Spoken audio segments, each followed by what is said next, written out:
I'm Arcus. I'm the Chief Executive of the Chamber of Commerce and Business Central, and I am delighted to welcome you here today to our post-budget breakfast with Nicola Willis, who is of course Deputy Leader of the National Party and the Opposition Spokesman for Finance, but more from Nicola soon. 2 weeks ago we welcomed Finance Minister Grant Robertson to our annual pre-budget breakfast, one of our hallmark events of the year, and last week we also saw the government's plans for the coming year from that budget unfold.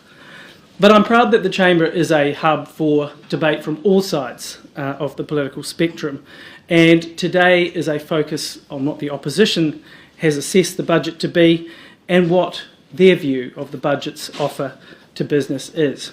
It's been an interesting budget for us. A lot of people have said to me, what do you think of the outcome of the budget? And my answer is not much in it for business. Hard to see, hard to have a lot to comment on. But as I said during the pre-budget breakfast as well, we are still sailing in choppy waters. Inflation is high, interest rates rising, and COVID-19 hasn't gone away. There's still a lot of challenges.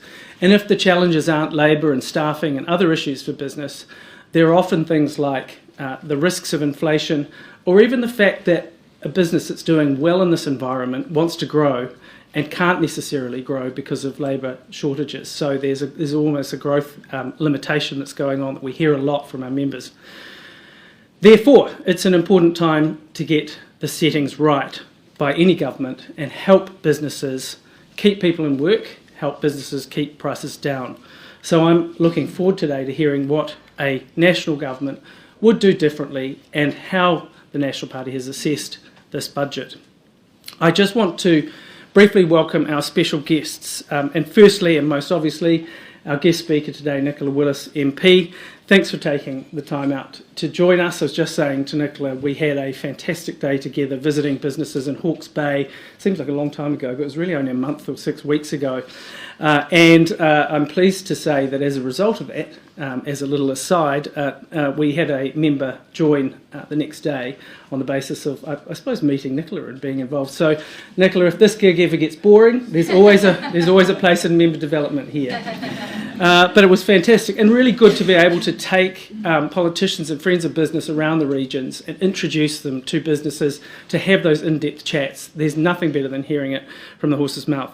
I also want to acknowledge the foreign dignitaries in the room from the Diplomatic Corps, and also a big thank you, of course, to Minter Ellison, Rudd Watts, for hosting us today at these wonderful offices and giving us the time to have important debate. Very quickly, the housekeeping as always. There's bathrooms located at the far end of the lifts. In the event of an emergency, of course, an alarm will sound, and please follow the instructions from the Minter Ellison Rudd Watts team. They'll know what to do. You can leave the room through the main doors through which you entered, and the staircases are located on either end of the lifts. So please use those and not the lifts in the event of an emergency, of course. The assembly point for this building is on the footpath on the terrace away from the entrance to the building, so keep away from that entrance. And of course, could I ask you to ensure this morning, particularly while Nicola is speaking, that our cell phones are on silent. Before we begin, just a couple of things that we've got happening at the Chamber that are worth putting in your diary. First of all, our upcoming Westpac Smarts. These are always sold out and they're free as well, which is a bonus. This one, mental fitness for current times, so Friday 10th of June. So we're joined by Natalie Tua and Paul Williams from the Strength Shed, and they're going to talk about that balance between the mental life, the mental demands of life, the physical needs of life, and how to get through all of that with ease, flexibility and optimism. Also delighted to say that our postponed Women's Day event, which of course should have been around the 8th of March, is finally taking place on the 17th of June. So that we'll have two key guest speakers there, Sylvia Zur and Stacey Shortle, on their experiences of breaking bias against women in business. And lastly, the upcoming Connect series, which some of you are familiar with, on the 22nd of June. Audrey Tops, the COO of A44 Games, who will talk about her journey through 3 key lessons: perseverance, relentlessness and finding joy. It sounds like a day at the Chamber. So further details of these events as always, are found on our website, and my team are here today if you want to have a chat about any other events. Now to the main event. Nicola Willis, I don't think needs much introduction ever to a Wellington audience, but is a List MP based in Wellington, entering Parliament in April 2018 and re-elected in October 2020. It's hard to really imagine the political scene without Nicola, and yet it's only been a relatively short time that you've risen to the heights in the National Party. She is currently the Deputy Leader of National and spokesperson for Finance and Social Investment. And it's my great pleasure, Nicola, to welcome you today.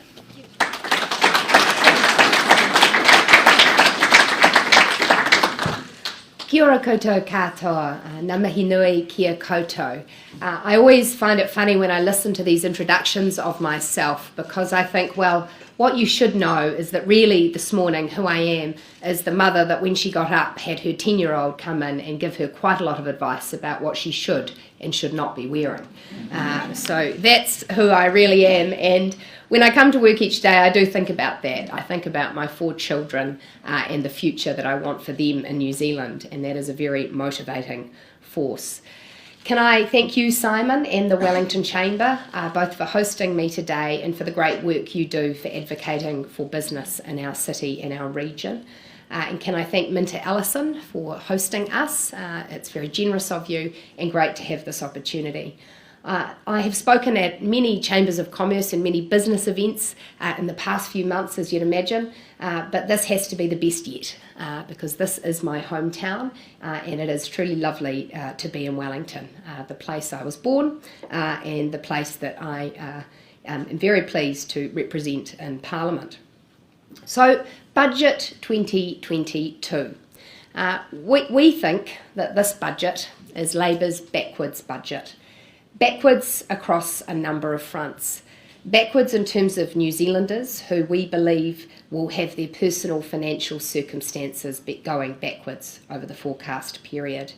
Backwards in terms of the outcomes we expect across public services, and backwards in terms of the government books and the trajectory that they have over the next few years. When you look at the budget and the forecast for the next few years, the most striking thing is that the cost of living pressure that we are all currently experiencing is here to stay. It is not a temporary phenomenon. Inflation is incredibly elevated now, the highest it's been in 30 years, and according to Treasury's forecasts, we can expect it to stay above 3%, not just next year, but the year after that as well. It is, in Treasury's words, the principal economic challenge in New Zealand. And that's because, as you well know, inflation is a robber at everyone's door. Whether you are a low-income New Zealander trying to make the household budget balance as groceries, petrol and every cost goes up, whether you're a saver whose savings are eroded by the effect of inflation, no one can escape inflation. And when we look at what the causes of this inflation are, there's obviously been political debate about that. So I'm going to let the Treasury speak on that one. They say inflation is being driven by strong domestic demand pushing up against constrained supply, which in turn has been compounded by the Russian invasion of Ukraine. So it's very clear that our inflation issues in New Zealand are domestically based. And it's significant because what this persisting level of inflation means is that economic growth is now forecast to slow over time due to rising interest rates and a decline in terms of trade, unemployment rate rising to 4.8% in 2025, and the Crown's net worth declining this year and falling relative to GDP.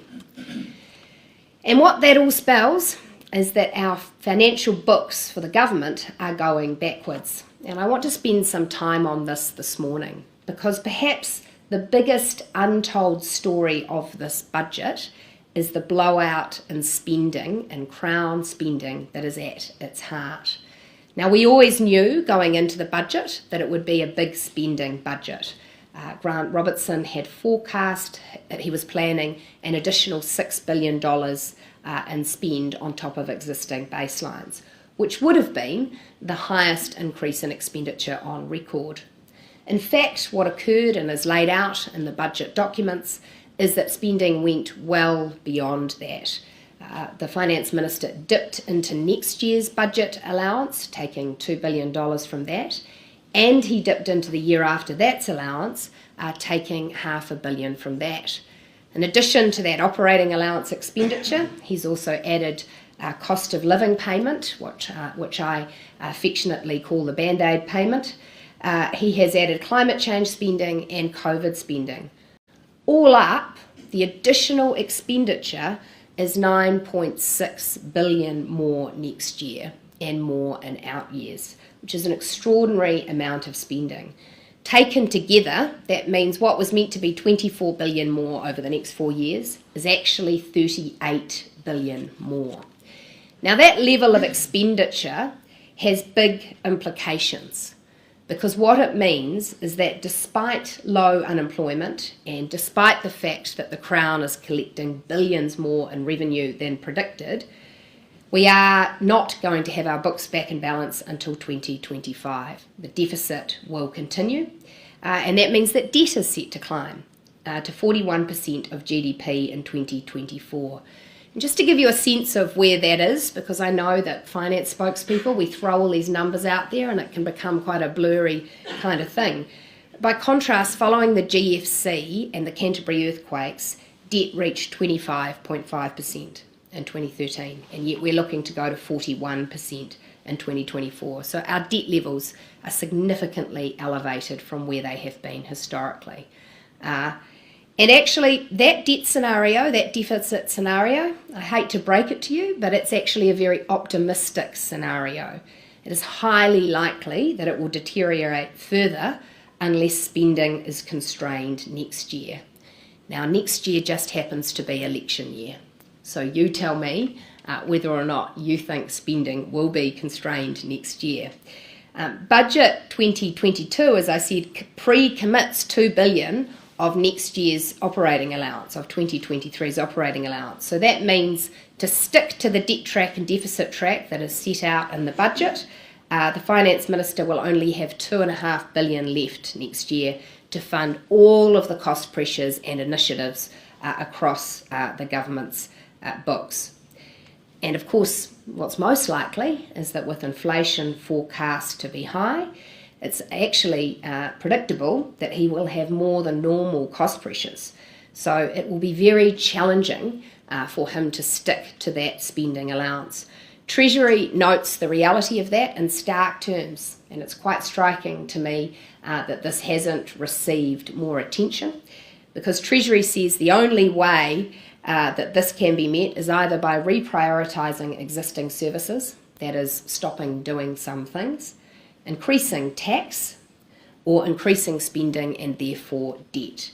So I make a prediction today that we can expect another spending blowout next year, and therefore bigger deficits for longer and more pressure on New Zealand's debt. And I say that because I've looked over the history, and I have looked over the history of what has happened with the Finance Minister's spending allowances and whether he has met them. And I can tell you that he has never set a spending allowance for a future budget that he has met. Every spending allowance he has spent beyond, and we expect the same next year. To give you some context for that, last year's budget, 2021, he said that this year he would be spending $2.7 billion. As I said to you earlier, in fact, he spent $9.5 billion. So there is a blowout in government spending at the heart of this budget that everyone should be conscious of. So what should we be doing right now? Well, National's view is that the core challenge facing New Zealand is inflation, and therefore the priority for the government and the Finance Minister should be helping to put a lid on inflation. And we've set out 5 key steps we think are necessary for doing that, and I'm going to step you through them. The first is that we think the Reserve Bank should be returned to a single mandate of focusing on price stability. That was its mandate for 30 years. There was an experiment by Labour to add another objective in the form of maximum sustainable employment, and it's our view that it would be much better if the Reserve Bank just stuck to the knitting of price stability. Now, of course, maximum sustainable employment is important. We view that as the responsibility of government policy, and the Reserve Bank's responsibility should be price stability. So National has committed that we would return the bank to that mandate. Second, in order to help get a lid on inflation, the government must stop adding unnecessary costs. And we noted that on the very night that the government was talking about band-aids for the cost of living, it was also introducing legislation to Parliament to put in place the architecture for a jobs tax. That is a levy on all employers and employees to fund the proposed employment insurance scheme. That tax will add cost and reduce incomes at a time when New Zealand cannot afford it. National opposes it. We've seen the impact that adding unnecessary costs has on the vulnerable already. The example I would give you is Labour's decision to add additional landlord taxes last year. Now, the intent of that was to correct some of the major challenges we've had in our housing market. Officials from this good city of ours said, look, if you add those extra taxes, it is highly likely they will be passed on in the form of higher rents to tenants, and those who are least able to meet those costs will be most impacted by them. And that's exactly what we have seen.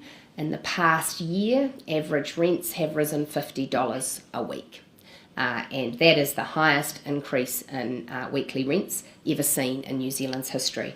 So National has committed that we would reverse those changes to the landlord taxes. The third thing that the government must do is reduce the bottlenecks in the productive economy that are leading to those supply constraints that are driving our domestic inflation.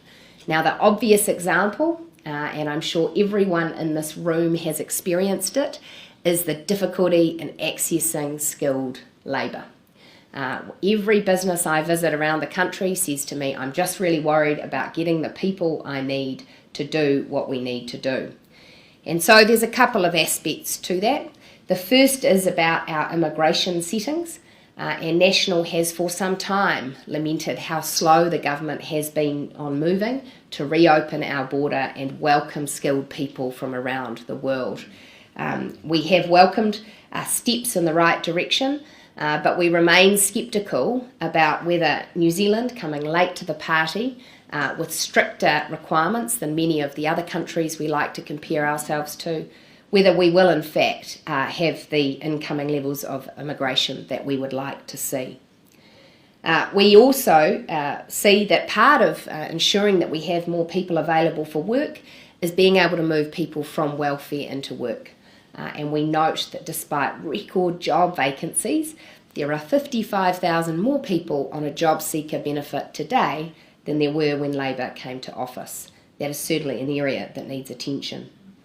The fourth thing that we think should be done to help address inflation is restoring discipline to government spending. As I said, there has been a massive blowout in government spending. And when we look at what's required to bring discipline back to that, that can happen on a number of levels. First, it's about National, for example, does not think this is the time to be committing $1 billion to Three Waters reform, nor do we think this is the time to be committing more than $300 million to a merger of TVNZ and RNZ that, as far as we know, no one's ever asked for. And nor is this the time to be putting hundreds of millions of dollars into restructuring a health system that is already beset by fatigued staff who have had 2 years of managing with a global pandemic. So there are a number of things that National would not do that are funded in this budget. Equally, we think that there needs to be a restoration of the careful value for money approach that has characterised previous national governments, so that we don't see the spiralling upward in costs for personnel, for costs in the bureaucracy, and the amount of money that is being spent on what we would describe as backroom functions. It's time for government to tighten its belt. The fifth thing that National has proposed would help address the impact of inflation is providing inflation adjustments to the tax thresholds. And this would provide permanent tax reduction. There's been a lot of discussion about this, and our view is that this is simply a practical step. The reality of inflation is it's pushed more and more New Zealanders into higher tax brackets, with the impact that the Finance Minister has collected billions more in revenue, and we think it is fair to make a small adjustment and ensure that tax-paying New Zealanders get to keep a bit more of what they earn. It's not going to make anyone rich. Your average income household would benefit to the tune of $1,600 a year, but we note that the great thing about tax reduction is, one, it is permanent. It isn't a band-aid that ends in November, as the government's proposed package is. Because I tell you what, come November, there's going to be a lot of New Zealanders who are worried about how they're going to pay for the Christmas toys and the Christmas ham, and they're not going to welcome that payment being taken away. But the other thing about tax reduction is that it is actually quite administratively simple. And again, I point out that the band-aid payment proposed by the government, according to the Treasury advice, will take 750 new IRD staff to administer, which seems a rather complex way of letting people keep a bit more of their own money. We propose that inflation adjusting tax reduction is simple, it is fair, and it is permanent.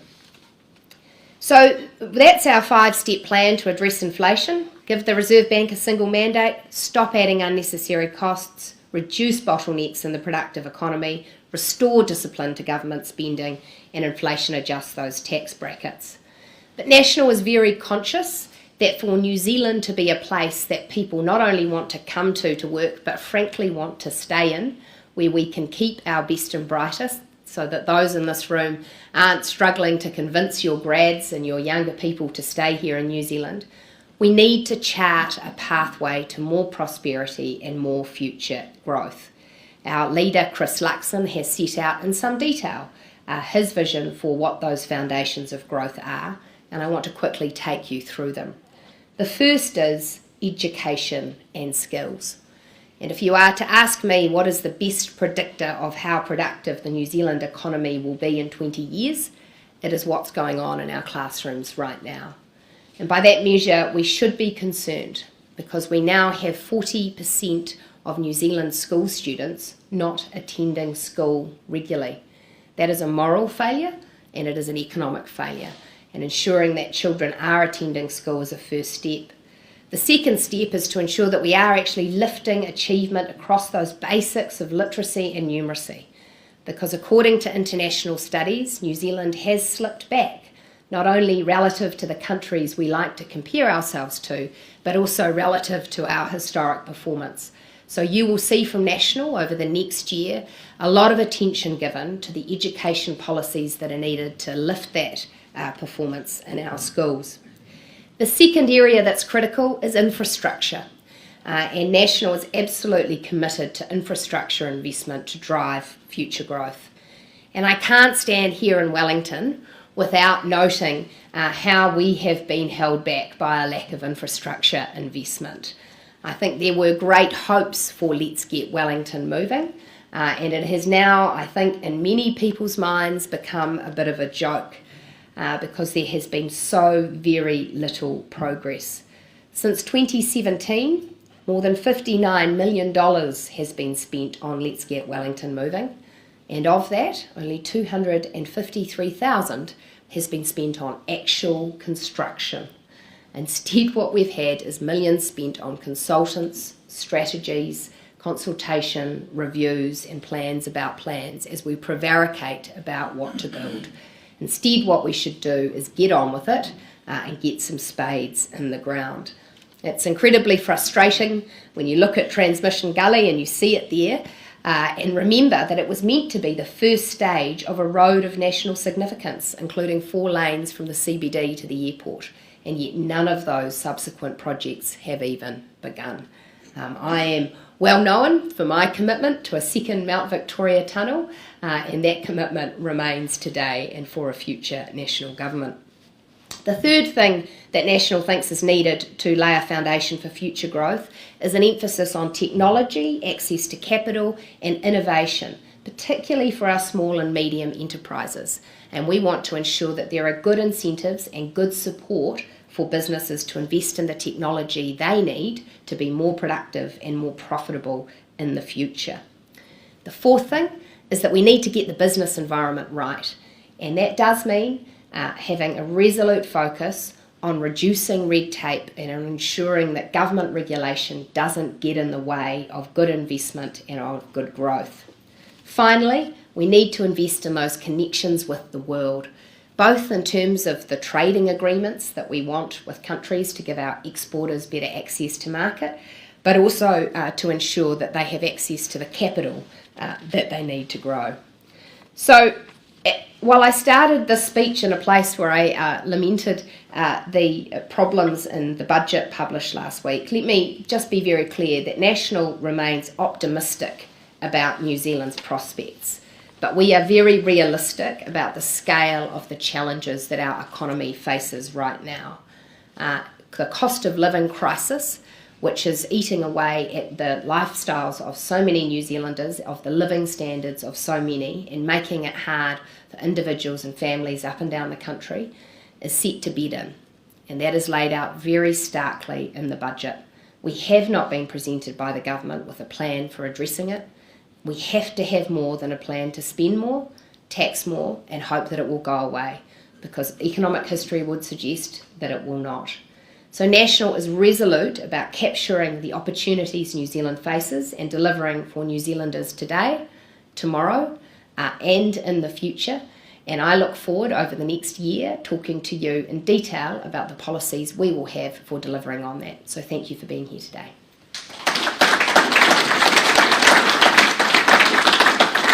I think we've got some time for some questions, so I'll open it to the floor for anyone who wants to ask Nicola.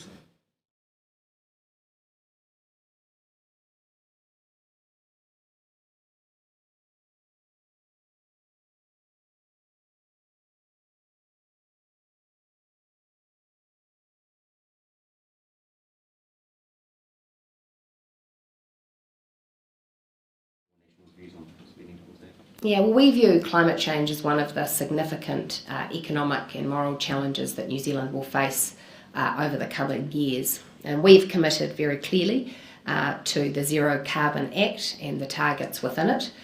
We've also signed up in a cross-partisan way to the emission reduction budgets that were published by the government a couple of weeks ago. And we've done that for a couple of reasons.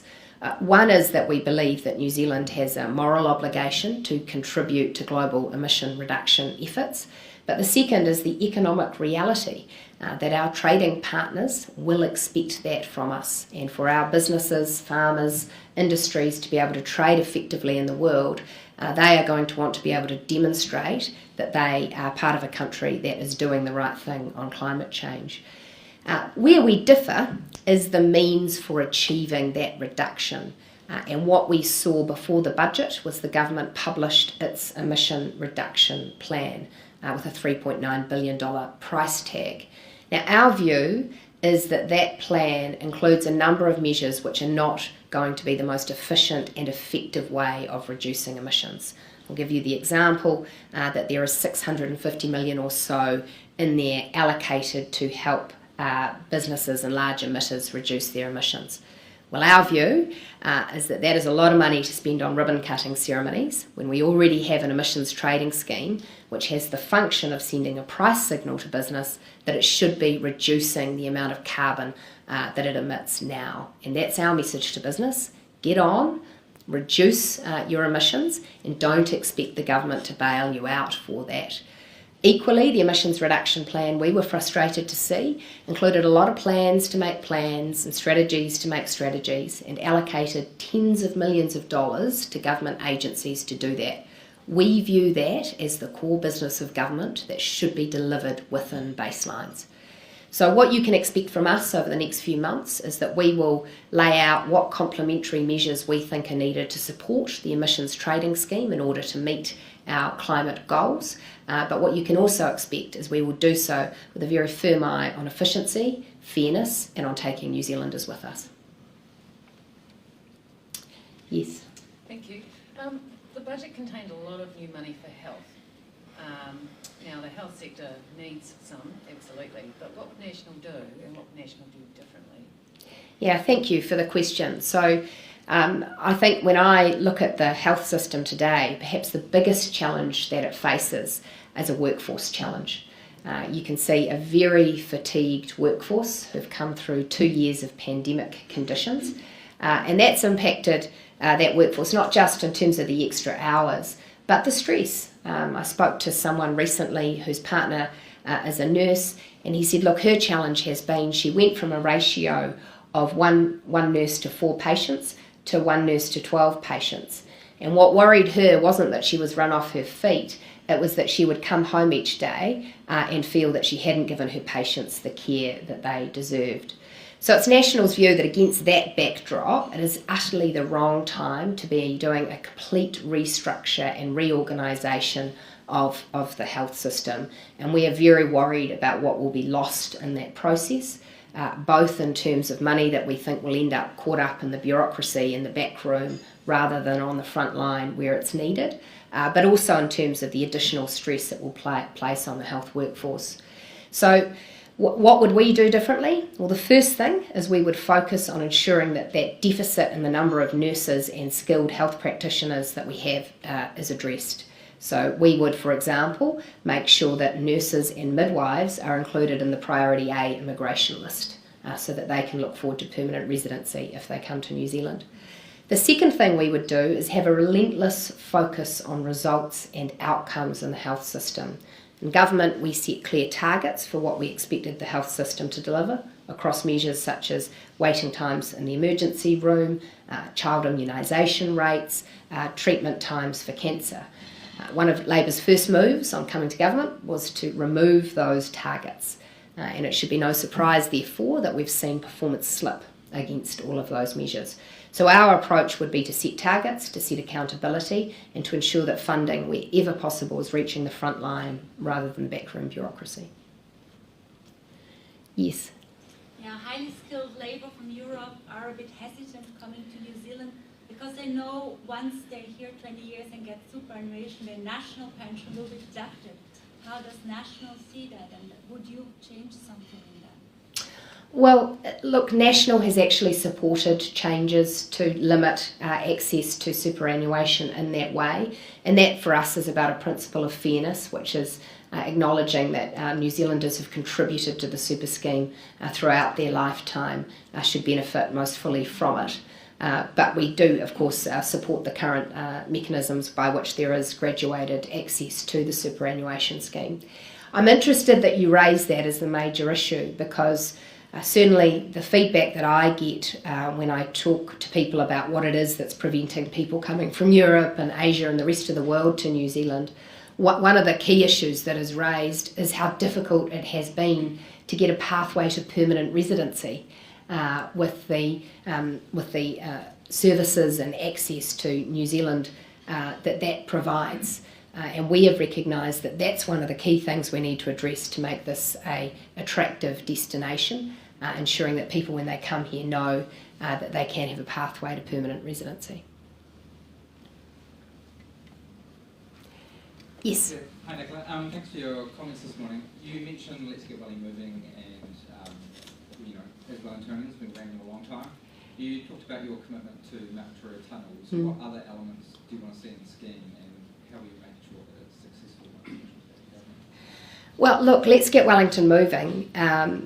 What a misnomer, because we have actually all we've seen as a result of that project so far is some widened footpaths. I think we're going to get a new crossing over Cobham Drive and there's a commitment to some more cycleways. And look, our view is this. I think Wellingtonians share a desire for a low emission future. They share a desire for better public transport. And they also acknowledge that both electric cars and electric buses drive on roads. And so to exclude roading projects from our vision for Let's Get Wellington Moving is, we think, quite wrong. And so we think that in conjunction with having a doubled Mount Victoria tunnel, we of course need to sort out arrangements at the Basin Reserve. We need to ensure appropriate double laning. And we need to ensure that bus priority measures, that very basic thing, are made available throughout the city so that we can have what Wellingtonians want from their bus services, which is reliability, frequency, and speed of travel through the city. So these to us are not extraordinary things. In fact, these are things that have been discussed for many years now. I think we're past the time for discussion. It is time for action. And I would just once again implore our local councils and the government to sit down, sort it out, and get spades in the ground. Shall I leave it there with an impassioned plea for Let's Get Wellington Moving? Oh no, one more question. I just wanted to, sorry, following on from that question, you're a Wellington-based MP. What's your vision for Wellington more broadly in terms of keeping it vibrant? Obviously, public sector spending is part of that, but ensuring that young people want to stay and work and live here. Yeah, well, I just think that Wellington is such an incredible city in terms of our fundamentals. I mean, look at us. We're looking out on this beautiful harbour.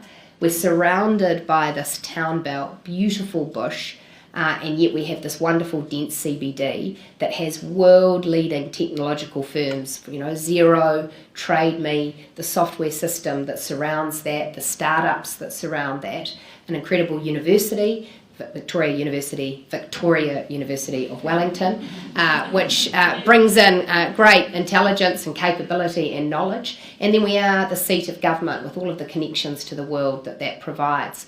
So those are good fundamentals. But my vision is that we are a place that focuses a lot more on what we need to do to actually attract business and to grow business, because that is where the high-paying jobs of the future will be. And we need to remember that when young people are looking around the world, they will like Wellington because of its great natural attributes, but they will choose Wellington because they can get a well-paid job here. So we need to keep that focus on ensuring that we're open for business, that we have the infrastructure needed to support business, and that we do our best to attract and retain talented young people. It's a great place to end, I think. And I just want to end by thanking all of you here today, particularly our members. We've got some of our strong members in the room, and I thank you for being here. It is still a delight. We're an organisation that creates communities, and it is such a delight to actually have people back in the room. And I know after these sorts of events, you talk to people and they say it's just good to be in a room with more than 50 people and living what feels normally again. So a big thank you to you, big thank you to Minter Ellison, of course, for hosting us today, and of course particular thanks to Nicola for coming along and sharing with such clarity her thoughts for the future. And I think anyone that's got their bit between the teeth about Let's Get Wellington Moving is well supported in this room, because we're still waiting. But thank you again for joining us today. And we've got, just before we finish, from our sponsor, Te Rangi, a long-term sponsor, we do have a little bottle of wine for you to enjoy. Oh, thank you. Good That's to see lovely. you.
advice around spending cuts, tax increases, or spending increases. Do you think that basically next budget's going to be bigger than Grant Robertson signalled already?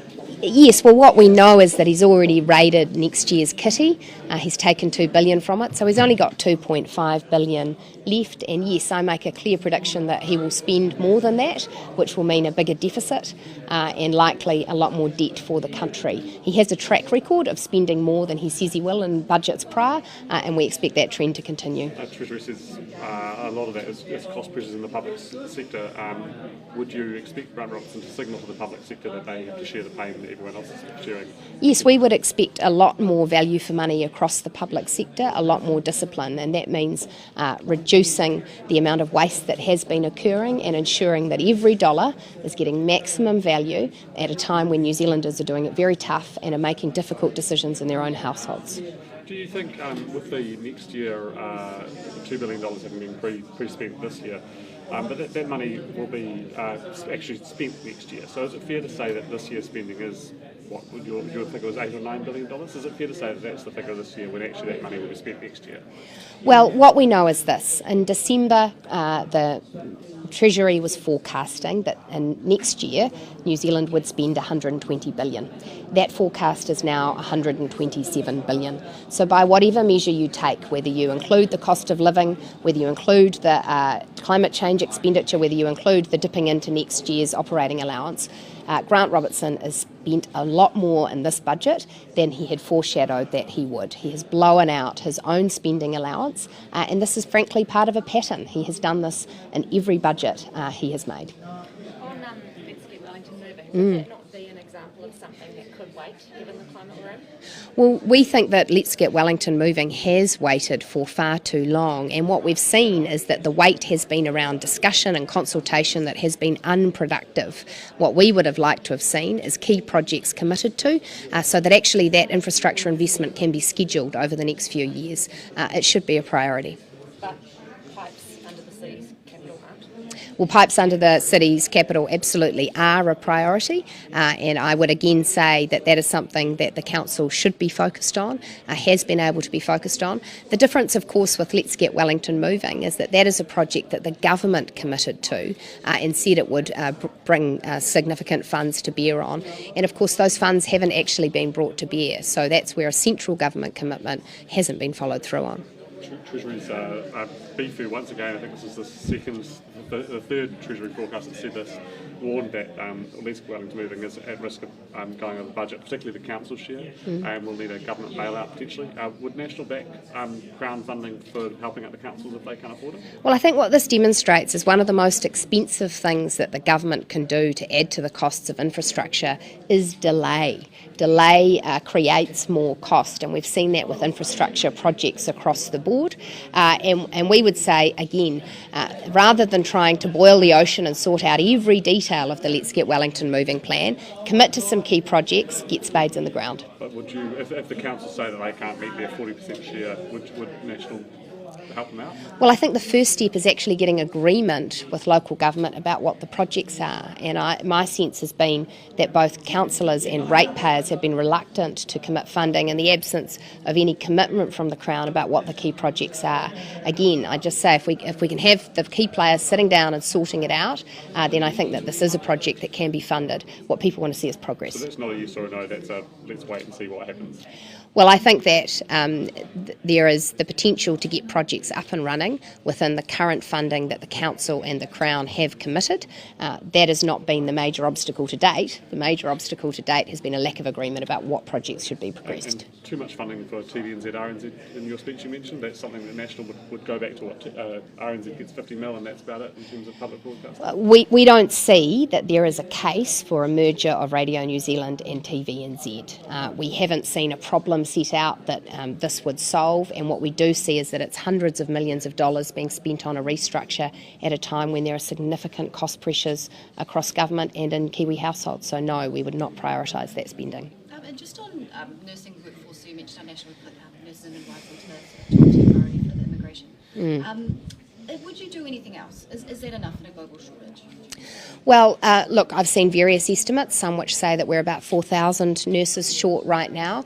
So as much as I'd like to say, let's train them all at home, we have to be realistic that that won't be enough. And so we are going to need to attract nurses from around the world.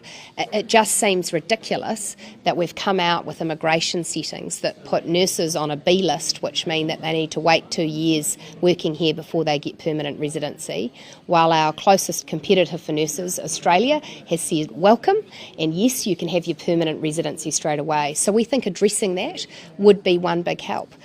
But we're conscious. Actually, one of the big challenges of the cost of living crisis that New Zealand is in is that it does make us a less attractive place for people to come because they know their dollars won't go as far. And that's why we continue to reiterate the government must come up with a cost of living plan. It must address the drivers of inflation and do much more about that issue because it's impacting every level of our society and community, including making it harder for us to attract and retain skilled workers. Many are disappointed with the lack of student support in the last government budget. What would National do differently to support students who are doing it tough at the moment? One of the big things that students have experienced in the cost of living and in the conversations I've had with them is rapidly increasing rents. This is something that is the biggest cost for every student, and it's something that we need to put downward pressure on. So National would reverse the additional taxes that Labor has put on landlords, which have removed their ability to deduct interest, and we believe that that would put downward pressure on rents. So tax cuts for landlords is what you're offering students? Well, we want to see that rents don't continue to rise at the rapid rate that they have. Students have experienced the biggest increase in average weekly rents ever in New Zealand's history. And when you look at a $50 increase in weekly rent and you compare that with a $27 band-aid, it's clear that one doesn't make up for the other. Is that fair, though, to offer landlords a tax cut when students are doing it really tough and giving them hundreds of dollars a week? Well, what we are trying to achieve and what we want to put policies in to achieve is that there is a good housing market. And what we know is that we will need private landlords prepared to rent out their properties and do so in a competitive way. And we think getting the tax settings right is one concrete thing we can do to help achieve that.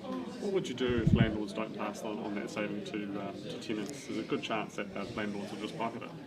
Well, the alternative scenario is clear, which is that the government continues its path of ratcheting up the cost of being a landlord. We note that only a small portion of the interest deductibility has been removed so far. There's more to come.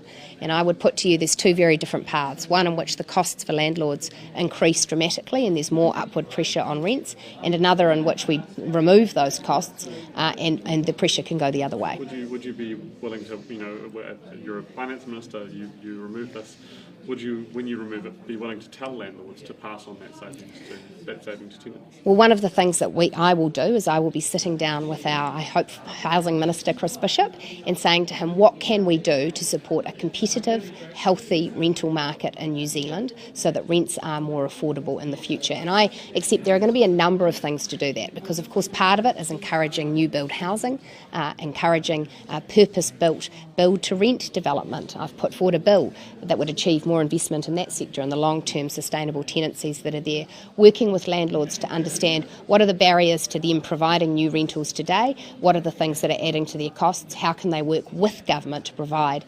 better rental options for New Zealanders. I think the philosophical difference is this. Labor has sought to demonise landlords as property speculators who are working against the interests of New Zealanders. National's view is that landlords need to be our partners in ensuring that we have good housing options available for New Zealanders across the income scale. I suppose, though, that if you're unwilling to even, when you remove this, you're giving landlords a tax break of Treasury forecast last week was $500 million a year. If you're not even willing to say that should be passed on to tenants, then people will be able to point the finger and say, actually, this is just a tax break for landlords. Well, let me be very clear. We would expect that would create downward pressure on rents for a couple of reasons. One, because we think that it would make being a landlord a more attractive option for more people, and two, because we think that it would reduce one of the costs of being a landlord. Great. Thanks. Thank you. I'm going to go and jump on my plane. Where are you off to? Thanks for being here.